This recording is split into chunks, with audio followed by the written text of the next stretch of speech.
Conor McGregor, the former UFC 2 division champ, the king of charisma whose greatness transcends the UFC, master of legendary wins, the man who held 2 division gold belts and a sporting legacy that is unparalleled, but as the tales of great mythology go, has the man's obsession with power and fortune derailed his kingdom reign. Conor McGregor, or the way I like to call him, Conor McHorse, entered the octagon as a working-class Irishman from Dublin who was cashing welfare checks before making his official debut. The self-assured and captivating fighter, he had garnered a cult following during his early days at Cage Warriors.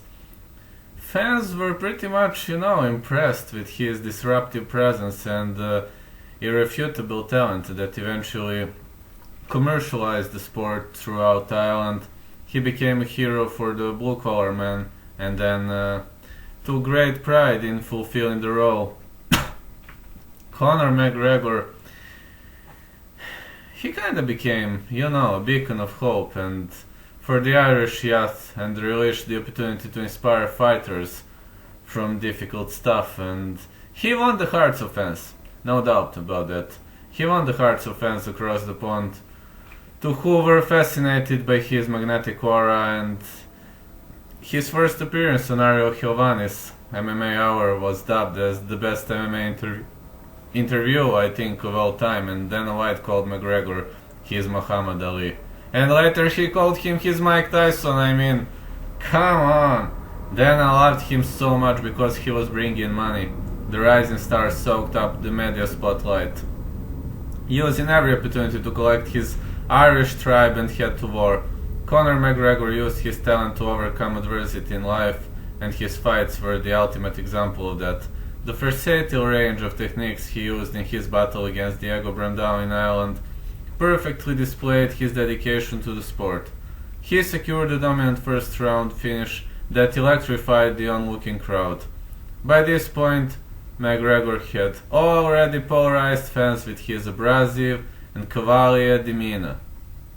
But nevertheless, fans or haters, they couldn't dispute McGregor's commitment, and he was on his way to the stars. Even when trash talking or suffering defeat at the hands of the opponents, McGregor respected the outcome. When Nate Diaz kicked his ass, Conor was humbled and praised the Stockton Slugger for his performance, and I'm humble in victory or defeat. I respect Nate. He came in, he took the fight on short notice. He came in at 170, did the job. He was efficient, I wasn't efficient. For fans, McGregor showed true strength of character when it counted, a true hero for everyday man. And on his road to success there were bumps along the way that caused controversy. During the UFC 189 press conference, McGregor stole Jose Aldo's title belt from his table, joked around and laughed in his face, and also made several offensive comments. However, viewers were ultimately amused by his, schoolboy demeanor that seemed more fun than harmful. In contrast, McGregor would show comparison in times that would matter, supporting a fan with leukemia, inspiring young Irish talent, and being a rock to his friends and family, all of which were golden in the eyes of his fans and represented core values that, that kinda made a balance between his outrageous behavior and McGregor use of mental warfare demonstrated at world press conferences. Well, it was a psychological reflection of his fighting dominance. He would often dismantle opponents through language before reaching the octagon. No one could deny the Irishman's talent for getting in the head of his opponents. He would use this to make reads of them during the fight and give scarily accurate fight predictions, earning him the nickname Mystic Mac. The psychological and physical dismantling of opponents is something that Conor McGregor has perfected, yet there is a line that should not be crossed in a sport which balances conflict and respect against dire physical damage. There must be boundaries honored inside, outside of octagon. As McGregor's popularity grew, the lines began to blur. It's hard very hard to pinpoint the moment that the tides turned for McGregor, but the lead up to his fight against Eddie Alvarez for UFC 205 was a pivotal moment. Conor McGregor arrived late to the pre-fight press conference and attempted to throw a chair at his opponent. It seemed his wild showmanship had shifted from being a tool to disarm opponents, and instead metamorphosing into a performance to feed his own ego. This was not a good choice because, strolling into the event wearing a white mink coat and red polo neck, McGregor seemed more like a GTA character than the Irish cheeky chappy fans loved.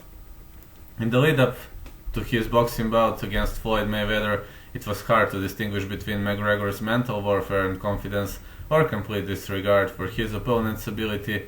Fans always love a rag to riches story, but by this point the notorious incessant talk of money and showman gimmicks began to rub some fans in the wrong way, His dedication to training was still undeterred, but the apparent distractions of power, fame and fortune were noticeably seeping through the cracks. After delivering a valiant performance but nevertheless losing to Mayweather, McGregor's next landmark fight would be UFC 229 against the undefeated lightweight champion Khabib Nurmagomedov, and the rivalry between the fighters escalated to a point that shocked his most loyal fans. Conor McGregor took his hatred for his opponent to the next level by throwing a dolly at a bus in hopes of injuring Khabib Nurmagomedov inside. He smashed the window, injuring Michael Chiesa and other passengers. I think Karolina Kowalkiewicz was also injured, if I remember well. And the onslaught didn't end there. During a press conference, McGregor would take aim at Nurmagomedov's wife. Also spoke about her religion whilst shamelessly promoting his whiskey venture, whilst some fans were, intrigued to see Conor being his usual controversial and antagonistic self. This time it seemed different.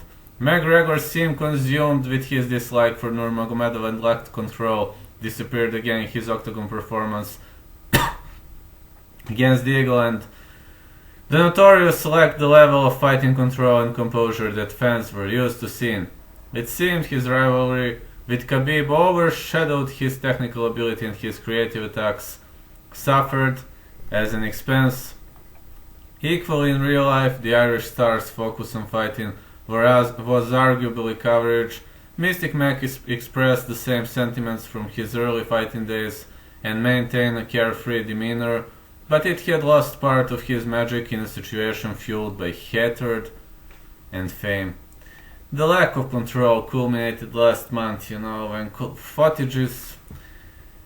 footage showed McGregor punching an elderly man in the face after he allegedly refused to drink McGregor's whiskey brand, and even for the fans who excused for prior behavior, they struggled to justify the attack that hit close to come. Both literally and metaphorically, for many loyal fans it was a wake-up call that McGregor was no longer the charming working-class boy with a lion heart that represented the nation, Ireland. He had lost its Peter Pan. Fans were originally drawn to Conor McGregor because he rebelled against authority. He ignored media obligations and set his own rules, but his rebellious nature lost its appeal for some fans when it targeted everyday people, whether it's an old man in a bar or a phone-smashing altercation with a fan. McGregor's energy had become misdirected. He was now hurting people who were the very reason for his success. And it's undeniable that he is an innovator in the sport and has pushed boundaries like no other. As a result, the UFC has made many allowances for his behavior. By this same token, the allowances have undermined his integrity because McGregor's own participation of boundaries have slowly eroded. And in this regard, it's not just Conor McGregor who should take accountability, but rather the whole MMA sphere, especially that lying bullshithead Dana White. As witnessed in the star's early UFC interviews, Conor McGregor was the commander of his ego. Now it seems he is the prisoner of it.